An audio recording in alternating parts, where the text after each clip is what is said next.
So going down here, bang, down the fourth.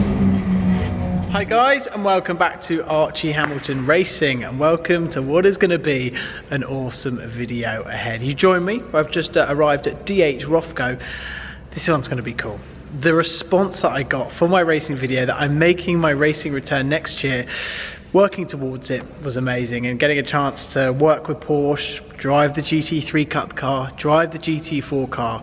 Honestly, the comments have been overwhelming. Obviously now I'm on the massively on the march to make my racing return next year, and to do that I need to be prepared for the whole thing. So what I'm doing today is I'm getting a chance to go on the most insane flipping sim you've ever seen in your life. It's so cool. It is so cool, and this is just going to teach me all the little things that I need to know to go fast and to win races. So you now join me inside the simulator room here at Rofgo. We're just about to get things underway.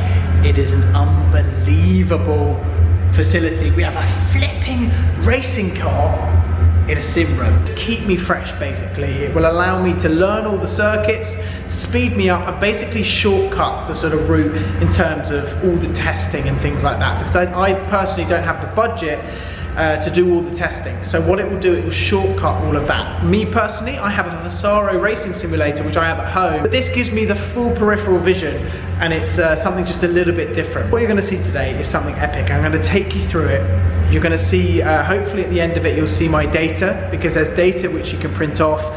But the room here, as you can see, it's unreal what we're going to do today. Being back racing is the best thing. This is off a real racing car. Yes, this is from a real racing car. That is what is so ridiculous. And it's unreal, isn't it? It's the same, it's a Golf livery, so this is the same as their FIA WEC car, as you can see. One thing which is also gone is the front of the car, but look at all the gadgets in here. It's unreal. So where the engine actually would be, it's just the shell, and then the seats are in there. So we will see that in just a second, but how cool does that look? All painted up in their Le Mans livery. Greeted with here is a massive screen. This screen is flipping ridiculous, and it's huge. You will see the lights are on at the moment. When we turn the lights off, it will all start to kick off. Here we have 3 big projectors. Oh, hello, that was a little bit bright. We have one there, and also one there, all shining on this simulator right here. If we open up the door, and as you can see, it is a racing car in here. The first thing you're greeted with is this amazing wheel, which is the Le Mans type wheel, the same that you would use in the 24-hour race. As you can see, radio, that's something to talk to the team as well. I think front bias, and then we have up down in terms of braking balance in a different way. Full course yellow. If there is a full course safety car, you press that and then the car will be limited to roughly 60 kilometers an hour. Very important in the middle of the night when you're doing something like Le Mans. Full course yellow. If you speed, you go into the pits and you have a speeding fine. It's not good. I think that's a drink button. Don't know why that's down there. You have an alarm. So alarm button, the alarm button, you press that when an alarm comes on and you want to cancel it. That's what that does. You have wiper, WPR, wiper, and pit limiter just there. Now up here is we have lap times. So up here we have the last lap time, 128.0, neutral. Up there top right corner you have your predicted lap times, vehicle speed, last lap times, running lap times. I've been obviously running it for a little bit, and then your rev lights come up here. What we have down here is we have a full racing pedal box, so exactly what would be on a real racing car. They are exactly the same, and they're flipping mental, absolutely mental. I won't be wearing these shoes. I will be putting on racing boots because, yeah, they're very, very sensitive. Because that's one thing, when you do drive any racing car, you have to have racing boots on, racing gloves, etc., because you're getting that full feel. The pedal, you're hitting it at a very, very high percentage to get the peak pressure. The aim when you brake in these cars is you get the peak pressure and then you bleed off, and the racing boots, that's where they're very, very thin, and that's where you get the full feeling of it. In this simulator, it's very realistic because you are in this environment just like this. You can have a passenger in here if you want. It's very, very, very, very realistic, and that's kind of what I'm going for to do stints. So I would probably be in here for 3-4 hours at a time, just practicing run after run after run, race distances, and then qualifying run, etc. Finally, what we have up here for the tour of the interior, we have start, we have pause, we have stop. We have our main lights, we have our fans, we have our map light as well, ABS, traction control, and also display. So when you want to get going, you just press start and everything will happen up here. The driver coaching, perfect. You can have your driver coach there, you here, lights off, and you're winning. And they do offer that service. More to come in a little while. There we go. When the lights are off, you can see how flipping crazy it is in here. It is, it's mad. It is so cool. Look at this. The little man chilling here is now shut. There is a main light in here, and I think I'm going to leave this main light on just so we can see what's going on. Because if I turn the main light off, can you still see me? I don't think you can see me, can you? So for filming purposes, we will leave the main light on today. Okay, out the pits, run number 1. Here we go. We're just going to build it up, like I mentioned, and just get a feel. Right, well, I better explain what we're driving. We're driving a Porsche GT2 RSR, so it's a pretty crazy bit of kit. The one that did the Le Mans 24 hours, no ABS, but we're just going to have fun and we're going to get a proper feel for this car.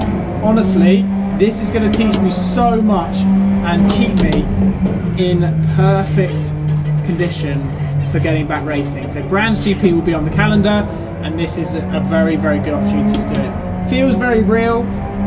The peripheral vision I've got is perfect as well.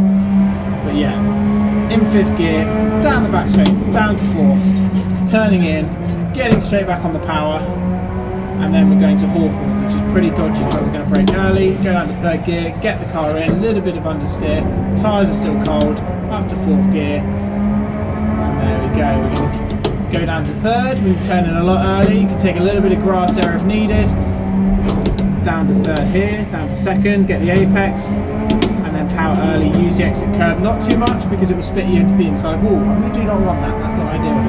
Last corner, down to 3rd gear, carry the speed in, the key is to keep the minimum speed up, but don't take too much in because the exit is also very important, and then we are on to the main straight. So let's start a lap around Brands GP, get a proper feel for it. 5th gear, over the bump, down to 3rd. Down over the 2nd bump, turn in, then get on the power when you get to the apex, and you feel like you're going to lose your stomach down the hill. 4th gear, brake at the bridge, down to 2nd, trying to V off the corner, brake late in, and then power out as early as you can. Trying to take the exit curb, up to 3rd, down to 2nd for Graham Hill. The car wobbles around a bit on the braking, you can take a little bit of exit curb, not too much exit curb because you will get a penalty, up to 4th gear. Here, go down to 3rd gear for the left onto the GP circuit, but brake earlier than you think because the exit is much more important. If you try and be a hero on the entry, you will be a loser on the exit because it's a back straight and you'll just lose time. The key is to get on the throttle earlier, brake later. 5th gear, down to 4th, the corner goes uphill so you can literally carry way more speed than you think, and then back on the power as well. 4th gear, down to 3rd gear for Hawthorns, take a little bit of inside curb, not too much, down the hill. As you can see, it is properly sketchy around here. 4th gear, down to 3rd, over the top, on the curb, and then straight back on it, up to 4th gear, down to 3rd gear, turning it in, a little bit more curb on that lap, and it feels pretty good, up to 4th. So this lap time is a 1:13 so far. It tells me I'm 0.3 up, and then straight back out. Feels so flipping awesome. So this lap is a 1:27, so quicker than we've gone forward. Down 2 and in, try and carry a little bit more speed, turned in a little bit too early, and I can see that I've straight away lost some time. 4th gear, bang, down 2.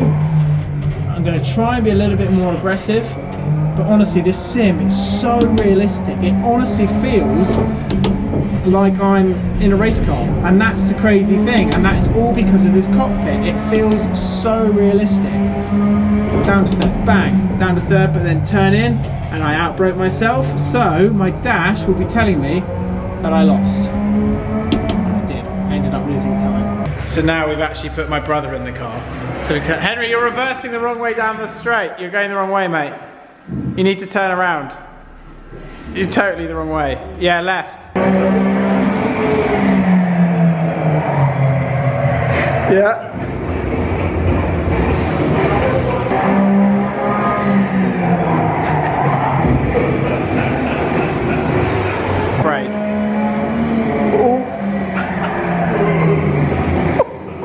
You've just done 50 grand worth of damage in a lap. So while my brother goes around, I'm going to show you how it works with the braking trace, so you can see the live trace and how it all works. What we have here is we have the brake trace. We have his ground speed, which is just there. We have his throttle position, what he's doing with the throttle. As you can see, he's quite aggressive. The top line is full throttle. And here we have his engine RPM, hopefully he's going to brake. We have as well is his steering angle. So right here is his steering angle, so he's quite sort of aggressive on the old steering, so to speak. Stu actually coaches drivers here, don't you, Stu? Occasionally, when I'm not sat in the car. Because he races Le Mans, you do? How many times do you run Le Mans? And actually came 4th overall at Le Mans. Yes, yeah, a long time ago. Stu, what Stu does, he coaches people down here, and you can come down, you can get coached, and he'll be looking at all your stuff, what you're doing, and he'll be able to tell you exactly what's going wrong. Download all of this and take it home with you. What I'll do is I will have a little debrief now, and I'll go through all of my data now, and just go through every little thing, because I'm quite harsh on myself. I look at every little thing. So if I see someone's done a few laps a couple of days before, and I see their brake trace, like they're getting more peak pressure, they're getting on the power earlier, I'll research all my times, all my sort of data and my analysis. And then that will allow me to sort of track it back and then start putting things into practice. And that's what's quite good about the simulator, is that you can put it into practice, but you're not also going to write off a £300,000 car, which is quite a good luxury.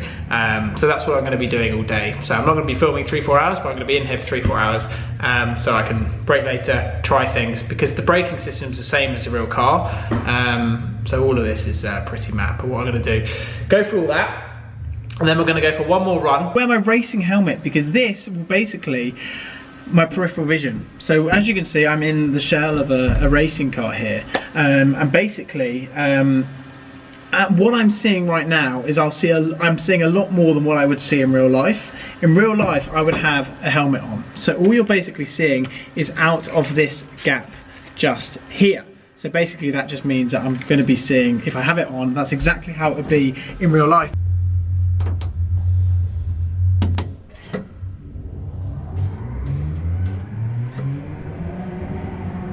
Here we go, and yeah, straight away I can see a lot less. This part here and this part here I can't see as well, and to be honest with you, the biggest part, I hope you can hear me, is the vision in front of the wheel is gone because of this part here. That's good, that's kind of what I wanted, and it does feel a little bit different. So let's see if I can still do the same lap time vision wise with a helmet on to helmet off. If I can, things are positive, and my kind of work is done here for the day. I'm currently just finishing my 4th hour on here, and then my kind of work's done for the day, and then there we go. If I can't, then, well, I can't leave until I've kind of done the same sort of lap time with the helmet on. But it does feel, it just feels like I'm in a racing car. It feels like I was at Silverstone the other day. It feels exactly the same.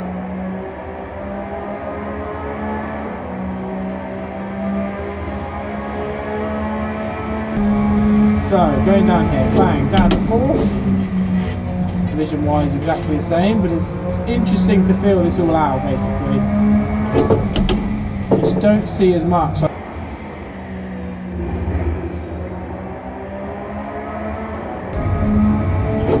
Bang, down to 3rd. You get going, and then we'll get going for a flying lap. Down 2. This track is so fast. Brands Hatch, there's no room for error. Up to 4th gear, and then down to 3rd. Okay, I hope you can hear me. There's no microphone here, that's for sure. Right, we'll start a flying lap. Let's try and go for a 26. If we do a 26, my work is done. Right, 5th gear, down 2, into turn 1. We've missed the apex a little bit. It's not the end of the world. Up to 4th, down 2, and we're in. Straight in. Way out to the exit curve, just there, down to 3rd, down to 2nd, and then we're out, all the way out to the curve, up to 4th, turn and brake, down to 3rd. Like, I can't see that apex as well as I could with no helmet on. It's feeling good. Predicted lap time is, well, It's not giving me the correct predicted lap time, but that's fine. 5th, down to 4th. Carry the speed, oversteer on the entry, but straight back on the power once I've settled it. Down to 3rd. Oh, missed the apex. Back on the power. Up to 4th gear. Down to 3rd. My foot is it's not used to this brake pressure. My left leg is absolutely killing me. It really is killing me. Down to 3rd. Come on, in we go. Oh, come on. So 26.5. I made a couple of errors, but being in the 26s isn't too bad. So there we go. But yeah, I'm shattered. I've been on here all day, but I hope that gave you a little bit of an insight.